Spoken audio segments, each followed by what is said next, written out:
नांदेडच्या मुदखेड तालुक्यात वीज कोसळून गोठ्यासह 4 गायी जळून खाक झाल्याची घटना मुदखेड तालुक्यातील डोंगरगाव येथे काल रात्री ही घटना घडली आहे। मुदखेड तालुक्यातील डोंगरगाव येथील शेतामध्ये असलेल्या एका गोठ्यावर रात्री वीज कोसळली आणि त्यामध्ये गोठा पूर्ण जळून खाक झाला। त्याचबरोबर गोठ्यातल्या बांधलेल्या 4 गायी जळून खाक झाल्या आहेत। काल रात्री मुदखेड तालुक्यात विजेच्या कडकडाटासह पावसाला रिमझिम सुरू झाली होती।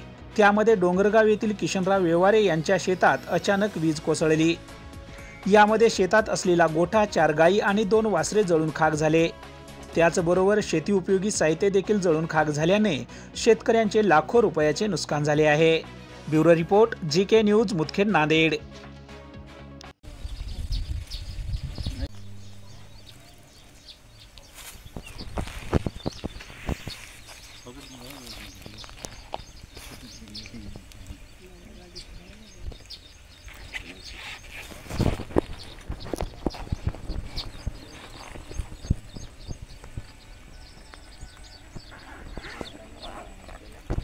तुम्ही पाहत आहात महाराष्ट्राच्या कुशीतलं जीके न्यूज मराठी, सात जनतेची, भूमी महाराष्ट्राची।